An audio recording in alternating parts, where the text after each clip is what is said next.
Thank you everyone for coming. Can everyone hear me okay? Is this clear? Yeah? Okay, great. So my name is Rich Graham. I'm actually in the next town over in Needham, and I'm quite impressed by the turnout here. This is a really big group, so bigger than yeah, it is. It's a big problem. It's actually, last year, it was a $12.5 billion problem. That's the official loss numbers from the FBI, from Americans who've lost money to scams. So it's an important topic, and you being here shows you're on top of it. I did one of these recently in Needham, and I was really impressed by how much people knew about some of these scams. I was like learning some things as well from them. So it's been really an interesting topic. So my role, right, what I've done in my career is I've always worked in financial crimes, mostly with banks, right? So how do you help banks protect customers, right? So that's been a lot of my work, but what's happened is a lot of the different conversations we have with banks, we realize that, you know, the senior crowd is the biggest target. So you guys are a big target, and you're in quite an affluent area, so you're an even bigger target. So you have to protect yourself. One of the reasons seniors are targeted so much is because you've accrued wealth over a very long period of time, and you're not tech native. You didn't grow up with the technology like my generation did, and so it is easier to kind of use different technologies that you might not be aware of that exist to try to get you to separate from your money. So fraud is a big problem globally. It's a giant problem, and you'll see a lot of different, what I'm going to talk to you today really is some of the scams that are impacting seniors, and I'll take some questions to any of the scams you've seen, and we can talk about that as well. Okay, so with that being said, let's kind of start. How I typically start these conversations is, you know, fraud is a $12.5 billion problem. Now that's what we know about, right? That's what we know about. A lot of people who have been scam victims, they don't report it. They don't tell anyone, right? They're ashamed that they were conned and tricked into parting with oftentimes a lot of money. And so part of that stigma of not reporting fraud helps the criminals, right, get more money. One thing I tell victims is, you know, you are dealing with professionals. So these are professional people that are really good at, you know, taking money from you, getting you to part with your money. So I think that's a really important kind of view, right? You are dealing with professionals that exist overseas, right? And what these individuals are trying to do is they're trying to learn your movements, learn how you operate, right? So that they can get you to part with that wealth. So there's a number of scams to be concerned with, and there's a number of scams that people are being impacted by. So one of those scams that's a big one right now is on check fraud, right? So people, you know, you've probably seen, how many of you have seen the news about don't put checks in a mailbox, right? Don't put them in a regular, good. Now it's not that you shouldn't put them in the mailbox, but the guidance is typically you should put those checks in a mailbox at the post office. And the reason is, there's a couple of reasons for that. So when you're mailing a check, right, and you put it in the mailbox, some of those mailboxes, they only have like slits this big now. That's good, that's what you want. You want those are called anti-phishing devices. But some of these are also, the older ones will the reason they kind of put those in is because people would take these bottles, right? They'd put glue on them. They'd put a line of like fishing wire, and they'll put them in the mailbox, and they'll take all the checks out of there, right? So they take them all out, and they try to find out which ones are checks. They'll take your checks, they'll alter the checks, and then they'll say, okay, look, we've got some money, right, that we know was going to your landscaper or to your doctor. They take those checks, they wash them, and they put their names on them. So that's why they say, don't put your checks in the mailbox, right? Like, don't put them in the ones that don't have those devices. So what I look for in a mailbox is just look for the slit is really narrow. Like, you can't put a hand down it. You can't put a 2-liter bottle of soda down it. That's what you should be looking for. But the guidance is go into the post office and put your money there. Has anyone here had a problem with checks, like being victimized by checks? You, sir? Yeah, it's common, and there's really not much you can do about it once you put that check in the mail, because it's going through a bunch of different hands that can take those checks. How many of you have gotten a text message on your phone? It says, hi, is this my grandpa? Is this my grandma? Is this my friend Elise, right? Something, okay. 100% of the time, every single time, that's a scam. Don't reply to those, just ignore them.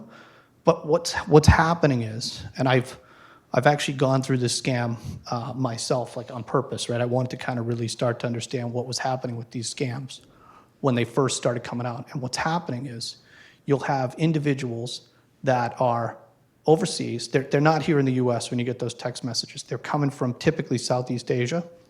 And what they're doing is they're going to send you a text message, and that text message is going to say, can you please, they want to really build rapport with you. So they'll be like, oh, it's not my friend Elise. It's actually, what's your name? Oh, we should be friends. And then they build this long-term relationship with you. And what they're doing that whole time is learning about you. Who are you? How old are you? What do you do for work? What are some of the things you might like? If you have Facebook or some of these social media profiles, they can look for that information and start to understand who you are as a person and use that against you. So they might see you like puppies, right? They'll start talking about puppies, right? You've got grandkids. They're going to start talking about your grandkids. Do they have college tuition funds? They want to know that because they want to take it from you.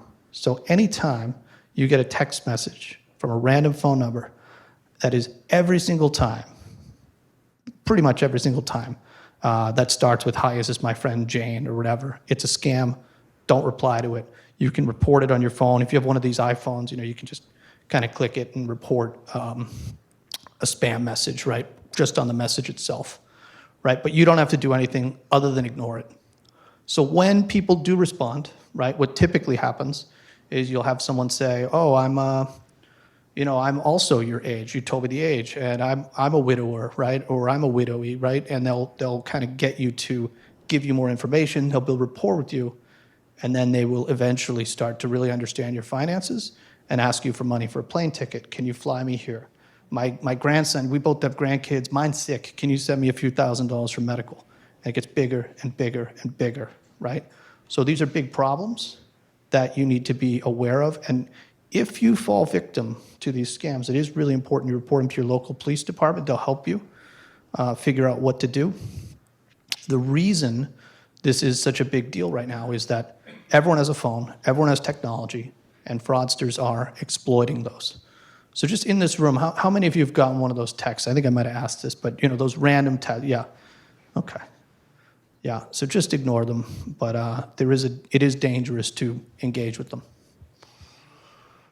So those are two kind of top of mind scams. I think one of the things I talk to people about is checking your statements. Now everybody knows this, I know this, and I gotta be honest with you, I don't often check my statements as well as I probably should, and I do tell people to do this. But one of the things you can see is money leaving your account that isn't familiar, right? So that's a really good control, as well as really starting to understand who is contacting you and why.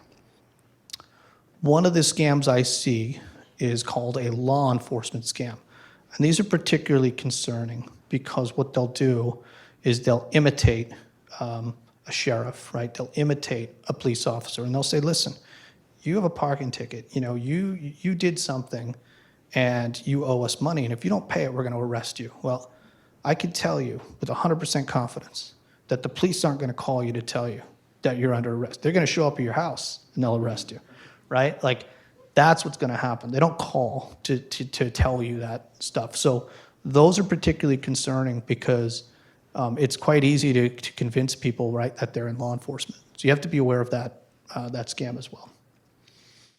Okay. Anyone in the room had a recent scam or someone tried to scam them that they want to ask, and I can kind of talk about that scam?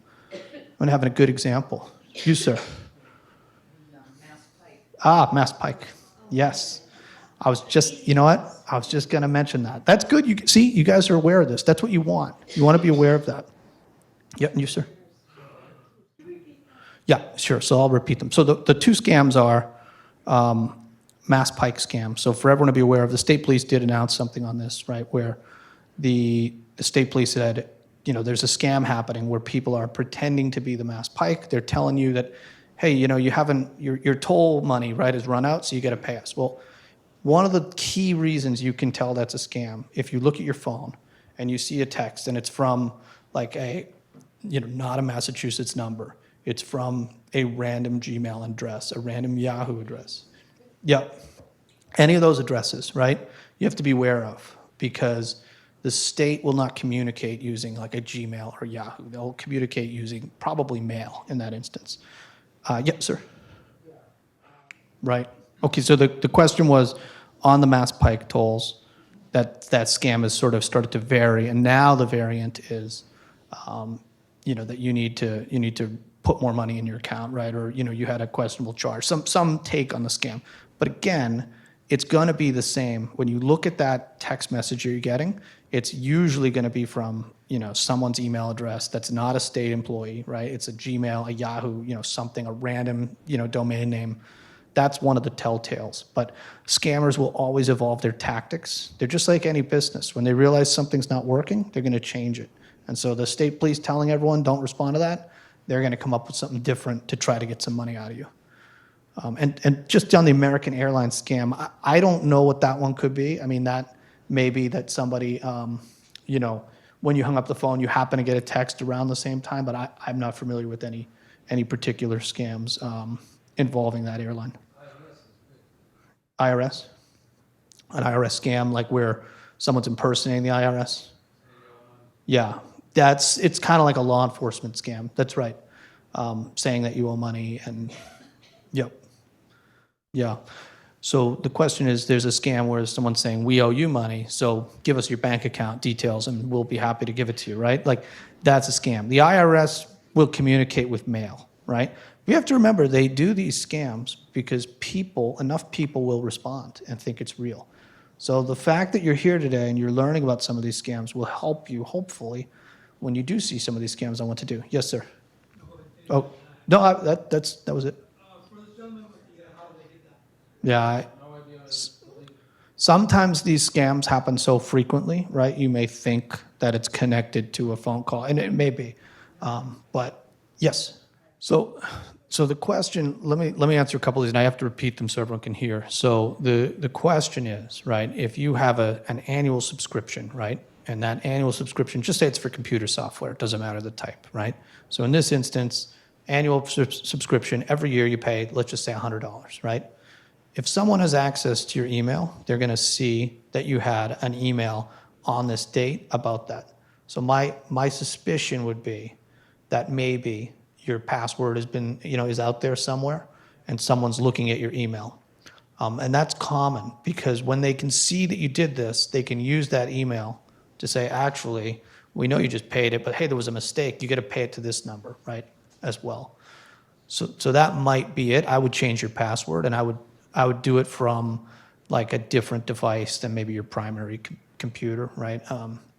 Because it's very possible that your password was taken from you on the dark web. If you use the same password all the time for everything, people can figure that out, right? And if you use it once, you maybe use it 10 times, and they'll just check different emails, right? If they see your Yahoo email address, for example, is on the dark web with a password, well, you can take that Yahoo email and that password, and you go to any website and banks and airlines and see which ones will work, and you'll find that it works a lot of times. Yeah. Okay. So questions about VPN. So VPN's a virtual private network, and so it's a lot of businesses will be on VPN. So anyone who has a business, works for a big company, right? When you connect your home computer to your office network, for example, you have to be on that VPN. And the reason is that builds in security within a network, right? So the question is, would I recommend, or how would you use VPN, to potentially reduce your fraud risk? I don't know 100% how to answer this, because as seniors, I'm imagining you're, maybe doing some online banking, and if your password is out somewhere, right, you can still get to it, right, with whether you're on a VPN or not. So I don't know if I can or can't recommend it either way. I've heard some people say they spend a lot of money for VPN, and I don't know how much. I don't have one. I'm not saying I'm doing it right. I don't. No one knows everything, but I don't have one other than for business, right? And that's through a corporation. Can I just follow up on that? Yeah. Yeah. Okay, so that's a great question. So the question is on authentication. When you call into a company, how do they really know it's you? So there's a couple things I heard there though. When you Google a phone number, right, or you search, right? Let's just use the term search for somebody's information. There is a chance that when you search for that information, you're going to get presented with a link, right, to something that's maybe not the correct link. It might be a way to say, yeah, we offer similar services, so present my result first, right? That's a standard search model. So you do have to be aware when you're trying to find an IT support. You should always check your statement, right? So check the statements that it comes on to find that number. Or if you have a credit card, always look at the back of the card, right? I would not recommend, trying to just call someone back because they called you and pretended to be from a bank. You want to look at the back of your card. I think that's really helpful and useful information. So then the next question was on biometrics, right? So what happens when I'm trying to authenticate and my phone or my home internet company knows my voice and therefore allows me through? That is a common thing. That has nothing to do with a VPN. It's just they have a record of your voice from when they authenticated you previously, and they can use that to authenticate you. And it's a good practice because you don't have to be like, well, what's your social security number, right? These are questions that you should be leery of no matter who asks you them, right? Like, why do you need that information? You don't need my social security number for this or that, right? So in some ways, I think it alleviates, the personal information you need to give out. And so I don't have any real concerns with that, right? I mean, in terms of a scam. Yes, sir. Yeah. There's a lot of good things you can take advantage of on your personal device, whether you have an iPhone or an Android. I like the block feature too, right? So whenever I get a spam call from someone or they like ask me for some money or something, I just put them on a block list. And what they'll do is it's just something you click on the phone number, block them, and they can't call you. But there are a number of features that can help you, and that's a good ad. Miss, you had a question?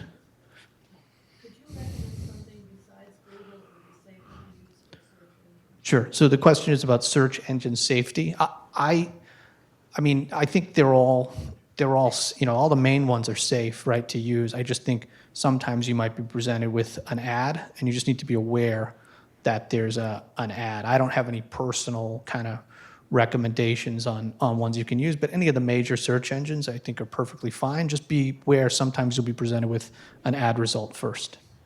Yes? Two questions. Sure. So the question is on browsing, right? The internet on incognito mode or private mode. That denies websites information about your browser. As long as you're browsing legitimate websites and you're not being routed to like some, scam website, right? I think it's okay to kind of use incognito. The only challenge with incognito or private mode is it doesn't retain your information, so then you might end up having to write down codes, and that kind of can make you less secure. Sorry, the second part of your question, the blocking. It will block the phone number, at least on iPhones. It blocks them, they can't call you again. So that's at the number. Yes, ma'am. So the question is on, like, if a company, right, a bank asks you to record your voice so they can use it for future authentication, they're trying to get your consent. If you call the number on the back of that credit card, I'd be okay. Personally, I'm okay with it because there's other ways, at least for people, like someone watching this on TV could get my voice, right? Like right now. So my voice is already out there. It's too late for me. But, that to me could help you authenticate with whatever, card company you use, but provided you're calling the number on your card and you're talking to the real bank or the real credit card company. Yeah. Yes, ma'am. Yeah, so when you freeze your credit, right? So you're freezing you call up one of the major credit bureaus and you say, I'd like to freeze my account. Typically you do that because, you found someone was using your identity or someone was, opening up credit cards in your name, things like that, right? So that's when you would block it, and what'll happen is anytime someone applies for a loan, they have to go through a longer process. Unless I'm personally, right, now I can speak for me personally, unless I'm directly compromised and like something happened with one of my cards, right, where I know they have my identity, to me, it's more work to unfreeze it all the time. That's my personal view. But, if you want to do it just in case, I don't have a strong recommendation for or against that. I just haven't done it that way, and I I think in my age group, right, we're more opening accounts, loans, things like that. So it would be a lot of steps. If you don't really plan on getting new credit cards at this chapter in your life, then maybe that would make sense. But you do have to remember, if somebody takes your identity and you have nothing to do with it, you didn't give your password out, right? The banks will refund you that money, right? So I think that's also important. Yes, sir.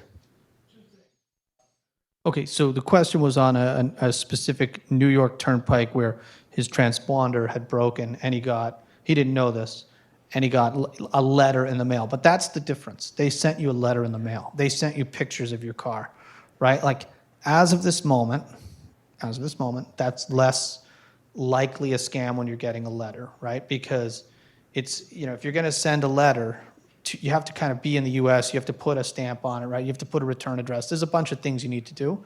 So the Mass Turnpike scam, though, is a documented scam where you're getting a text message. If they're sending letters to your house and it's looks legit, it's from the state, then I agree, that's a different story. But they are different examples in this.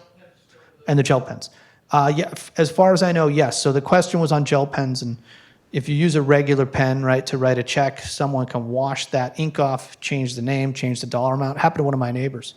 They changed the dollar amount of his check to like $9,000 instead of $300, and then wrote it to themselves. If you write that with a gel pen or a pen that has harder to wash, right, the ink, like a permanent marker, it's much harder for them to get that off. So it makes the check a little bit better. I have not used that myself, but again, I don't write a lot of checks. But I do bring my checks to the post office every time because I know it's not perfect, but it's better. Yes, sir.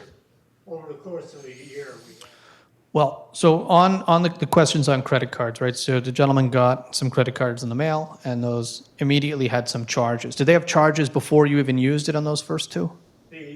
the last one, we used it, and the charge appeared in Upper New York State at the same time, roughly. Okay, right after you used it. In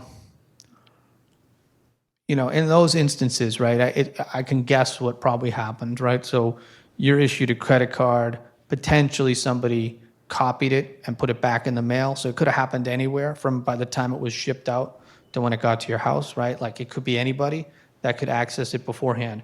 If you use it at a store, usually it's like a gas pump, right? You got to beware. Sometimes they'll have these cloning devices on there, right? So they're skimming devices so they can copy your card number. Those are hard for regular people to spot. They look real. I mean, they got the buttons, they got the stickers. So I would be curious where you might have used that. And did you use those two cards in the same places? And kind of, there may be a skimming device on one of those places you've gone. And with the skimming device, someone can just, they can just take the data, right, using like a Bluetooth connection, or they can actually get the data back. They pull it off themselves, download your information, and they can sell it anywhere. I mean, that card could be used anywhere in the world. So most likely, I would be weary of where I'd spent it. But if there's been no activity in 5 months on your new card, you're probably fine. But I would just be aware of where you use those other two cards, right?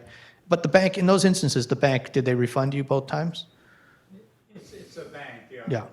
I talked to people there, and They got rid of the charge, right? Gee, that's too bad. Oh, they said it was too bad? They didn't refund you? We haven't been charged, I see. but it simply means that the card is useless. The now. card's useless, yeah. So you got a new card. But they did reimburse you at least, or cancel those Yes, charges? they did- Okay. They did that. Okay, good. Yes, sir. Several comments. Absolutely. So the question is about AI, right? AI and fraud. So AI is artificial intelligence, and when you use that for bad, right, there is a lot of bad uses. The thing about AI and fraud right now is we have seen that just sending a text message to someone is very low tech. And by the way, on those text messages, just regular text messages, there's about 230,000 people that are enslaved in two countries. That's Myanmar and Cambodia. And that's all they do all day is send those text messages. 230,000 people. Once they get one of you to say, hey, actually, let's have a conversation, they route that to a senior, kind of more experienced fraudster that's really good at getting your money from you. So that's what I mean by professionalism. But why I'm answering it this way is that tactic is still very successful, right, in terms of stealing. So we haven't seen the AI as much, but it is coming. And why that matters is if you can take someone's voice, right? So like my voice off the Wellesley channel, right? You could take that voice and you could use that potentially, right, against me. So, I mean, the scam that has been well documented in the media was in Asia. You know how during the pandemic everyone was on Zoom doing Zoom calls and video calls, right? Well, someone created 6 AI people so they copied the CEO, they copied the CFO, and they made it look like they had the full board of people there. Now, these are just criminals that are using AI filters to look like the bank president, right? To look like the corporate president, look like the CEO. And they called this one guy who had access to the money, and they said, can you wire money out? We need it right now. We're buying another company. Send us this money. And they sent like $25 million out, right? Now, there were still signs that that's suspicious. One of them is on that Zoom call, right? They weren't using company email addresses. They're using probably random domain names that they own, right? So there is still ways, even though these are sophisticated, the tactics will kind of coerce you into believing. You know, if you get a call from a CEO of a company that you work for, I'm sure you're going to be like, oh, let me help you. I want to be helpful. But that's what they depend on. Yes. Probably, but you know what? You don't know, right? What fraudsters are willing to do. Could they? They'd have to know that you have significant money that they're going to spend time like that, right? To to really understand you, so they could get millions of dollars out of your account. So is it possible? Yeah. When I answer the phone and I don't know the number, I say hello, and usually if there's like a 2-3 second delay, I just hang up because it's someone either on an automated, it's like a telemarketer or someone. But yeah, your voice can be used. I don't answer the phone typically unless I know who's calling, right? I just don't because it's always spam. Yes, sir. They're trying to get you to call and say, I didn't do that. They're like, oh, sir, and then they'll say, well, what's your social security number?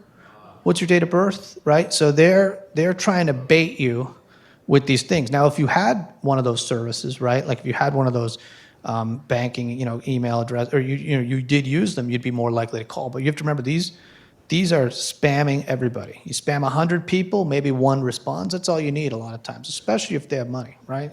So that's probably in that instance, that's what they're doing. Yeah. Yes, sir.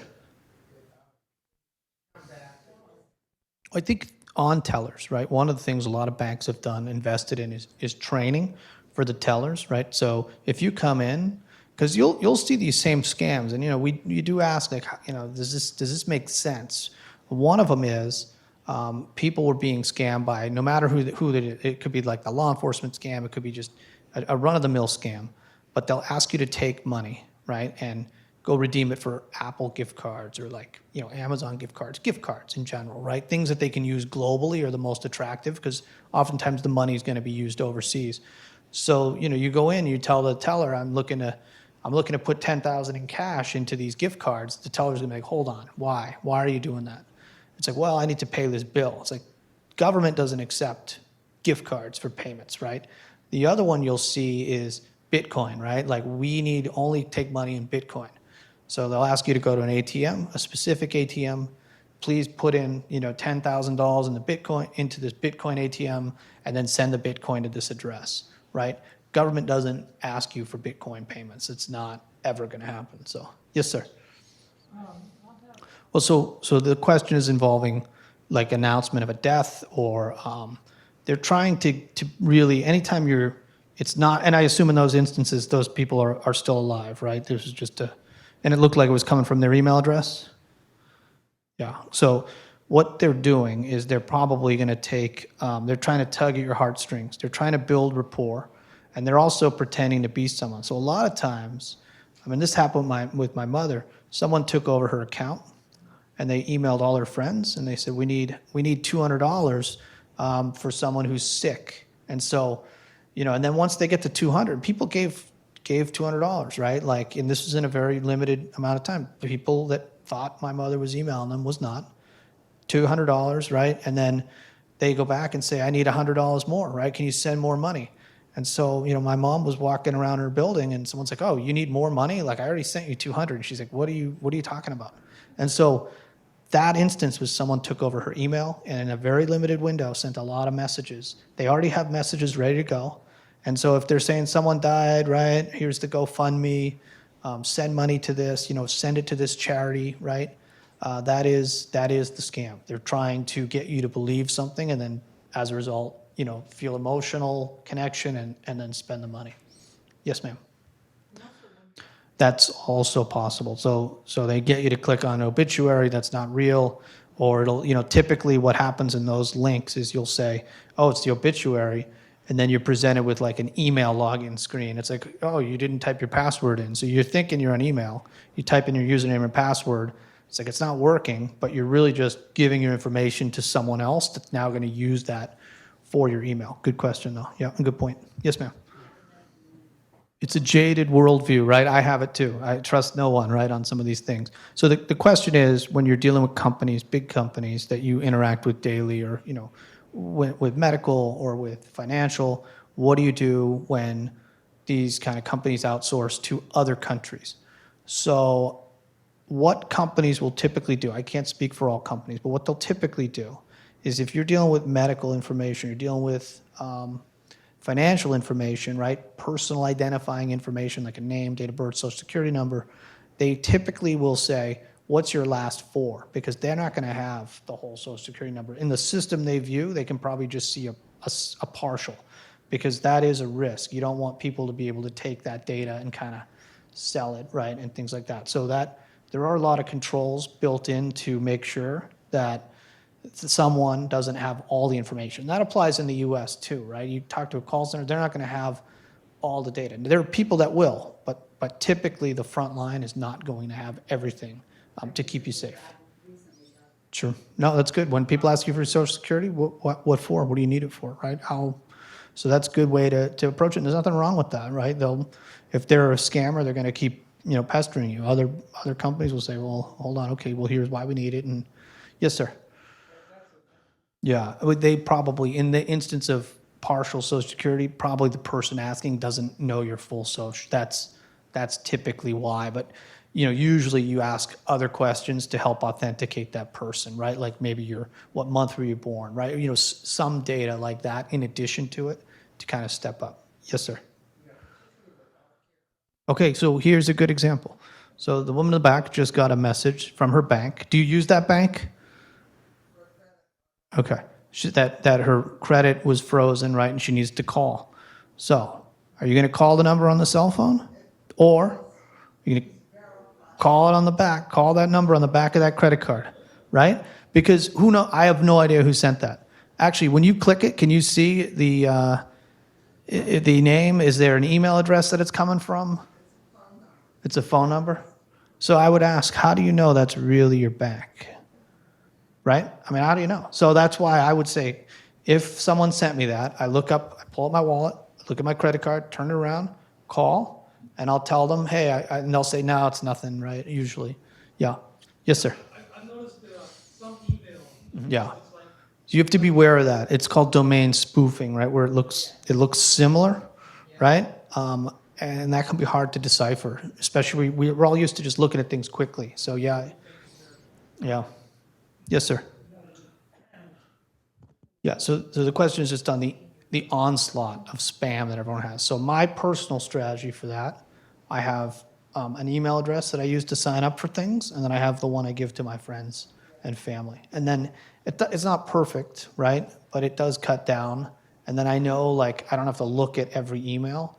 Occasionally you'll look at your email that you do get spam on, and someone has emailed you something you didn't notice, but it helps cut down on all the spam. The other thing you can do is you can add that, if you keep getting the same company or the same person emailing you, add them to a block list. And that's one less thing you're going to deal with in the future. Yeah. Question over there, ma'am? It's not that I do, most of my work is online banking. Very rarely do I send checks in the mail. I did send something in the mail recently that, I don't know if it was a check, I don't even remember, but I did. Regardless, I'll go because even if it's like a birthday card or something, right? Like if someone takes that bottle of glue and steals my birthday card, right? I'm still annoyed. I didn't lose any money, but like I spent time, right, coming up with a card that never made it. So personally, when I say I go inside, I will go inside the post office when it's open, but if it's not, I'm okay personally. I'm okay putting it in front of the mailbox in front of the post office too, even though that might not be inside.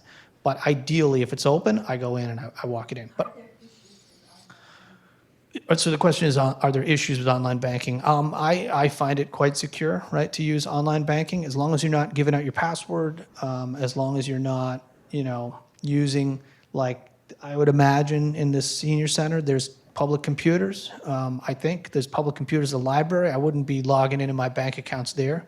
I'll give you an example, right, where someone at another senior center that I spoke at had a problem where they had a computer issue. So they found someone online, or they might have even found it through, one of the network recommendations. A person came to their house, they helped them fix their computer, but because that person saved their banking login and password, that person logged in to the account because they don't need anything. You're already logged in. And then they started sending $50 a month to them. Now, the banking app is still secure, but the user, right, the senior, trusted the person on their computer was going to do the right thing. And that's a reasonable thing to expect. But in that instance, when the person, she was great, she checked the statements every time she got a statement. She said, what's this $50 going from? And he explained, oh, that was my, like, how I can help monitor. And he's like, no way. He just made that up and sent the money, right, by setting up an auto bill pay to a company, right? And so is online banking secure? Yes, but you have to be aware of how someone might have your credentials and what they can do with them. Yes, ma'am. So I can see exactly how that happened. If you can. Yeah, so I think the question is like how, so in the service, if you're giving your credit card number over the phone for one of those many services, yeah, if it's a legitimate company, I'm not too concerned. My concern is typically, there's always risk, right, giving out your credit card in any situation. You could put it in electronically and then the device gets compromised, right, or the company gets compromised and your credit card's out there, right? Like that stuff happens all the time. But I think the point is if you do know you're a victim of fraud, you can report it to your bank, you can report it to the police. And if you didn't do anything wrong, you didn't give your credentials away, someone compromised them, something happened, right? They're not gonna make you pay for that. You just have to be aware that that has occurred, so you can notify the bank and they can stop it. Yeah. Yes, ma'am. Yeah, the question is on one of the IT support companies, right, that are used to help you. There's certain steps the technicians probably aren't allowed to do for that reason, right? Like, what does a technician need your credit card for? I mean, I don't know. Maybe there's a legitimate reason. I don't use those services, myself, so I really can't speak to that. But that's probably a control that their company puts in place so that they aren't going to interact. They can do what they need to do to fix your stuff, but if in terms of you buying the services, that's on you. I think is probably their model. Yeah. Question, ma'am. Well, so the question is on, multiple phone calls, changing area codes, and things like that. There are companies that are legitimate and they do call for charity, right? How it's real or a scam, I don't know. The way I typically do it is if it's a company, right, that I recognize. I mean, I don't donate anything over the phone. I have to research the company before I would, the charity. Yeah, so you're doing the right thing, right? You want to help in your community, but you want to make sure that you're not being scammed. But some of those companies, yeah, they do change out the numbers, and it's pretty big call centers that are calling, right? I don't know, but most likely there's a science that says if you're a certain profile, right, like you're retired, you're probably going to be home during these hours, and you're probably not going to be home during these hours. So then they can focus on people that are, working on different hours, right? Because they know those profiles. That's probably why. It's probably annoying, but most of the time, I shouldn't say most of the time. A lot of the times those aren't scams, but they are annoying. You have to remember too, in Massachusetts, you can put your phone number. Actually, I think this is federal. You can put your number on the do not call registry. So I put mine on there. I haven't done it in a while. I probably need to update it. But every 5 years, if I recall correctly, as long as that program's still in existence, it's quite helpful, right, for blocking those numbers. Yes. Charities and political Charities, yeah. Okay. For do not call, yeah. Okay. So there are some exemptions. Yes, sir. I think we could do one more question. Is that right? One more? Okay. Okay, we can do one more because we're at time. So debit cards versus credit cards was the question. Credit cards have much more protections built in than a debit card. If you're using a debit card, I mean, I'd recommend credit cards all day, every day. I have a debit card for ATMs and stuff, but I've never used it. I don't think ever for a transaction, right? Like, I mean, unless I lost my wallet or something, I would never use a debit card for anything other than getting money out of an ATM personally. Yeah, but there's way more protections for credit cards. Yes, sir. Yeah, so debit/credit cards. Yeah, there's those combo cards. I don't think I have that. I actually forgot those existed. But yes, that is true. Just with credit cards, way more government protections exist. So that's why I'd recommend credit cards. Yeah. It's good. I mean, I see, this is where I struggle. I use these things. Do I like knowing that someone stored my fingerprints? Not really, but it's convenient. So you have to balance the convenience with the risk. Even, I mean, I was at the grocery store the other day right here in Wellesley, and I could pay with my palm now. I'm like, I just put up my palm and pay. I'm like, that's the coolest thing. But I had to link my credit card to my palm. I did it in the store. And every time, my kids think it's like I'm a wizard or something, right? Yes. So how often should you change your password? That's a tough one because if you're not really doing risky things with your computer, you're not giving out your information, you visit a certain number of websites, I find that if you're changing your password a lot, you're going to write it down, which could make you more vulnerable. I don't have a real solid recommendation on that. I think I only change mine. I shouldn't even say this out loud, but I change mine when something happens, right? If I'm on one of those lists, I get a letter, I'll change it. But yeah, to me it's a personal choice. I do change mine, but I don't know if it's every 4 months. Yeah. Mm-hmm. Yes, ma'am. Is it secure? Passwords being stored on a phone is, in my opinion, pretty secure, but if someone gets your phone or gets that master password, they can get all your passwords. But having a different password for all the websites, that's a great idea. That is a best practice, right? So you have a different, so if someone takes that password, they can't just go into every bank account or your brokerage account, your retirement account, your pension, all that. So yeah. Yes, I think we have time for one more, and then I believe we're over. Well, ACH payments are typically low fees, right? So a lot of companies want the ACH payment instead of a card payment because they have to pay less in fees. Usually, though, they'll give you a better price, right, for paying with an ACH. An ACH is basically where checks, it's sort of the same system as where the checks go, but it's electronic payment, and they usually take some time. I mean, there's different rules about if the question is an ACH payment safe? In my experience, payments are safe as long as you make them, online from your own device. Your device isn't compromised. But an ACH payment, you don't have the same guarantee that you would for a credit card. I don't believe, right? Meaning that's like a debit, right? That'll happen, and all of a sudden, so if someone did compromise your account, it's different than a credit card, but you get a lower fee. It's the backbone of the financial system. That's one of the payments, so it's considered a safe payment. But yeah, I can't speak to what's safer versus the other because a lot of it has to do with your user behavior, right? How you store your passwords, how you treat your passwords. Yeah. What's an ACH? It's like a bank. It's a bank payment. It's that's right, American Clearinghouse payment. So you'll see it if you have a life insurance policy, usually they want, instead of you paying on a credit card, they get 1.5%. They want you to pay with that. It's a lower payment. It's a lower percent that they lose, right, when they take the payment, I think is why. I very rarely interact with it, but mostly I put things on cards personally. Okay, so I think we're good. Thank you for your time. Hopefully you found it useful.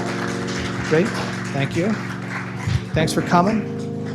Don't give out those passwords and keep your identity safe.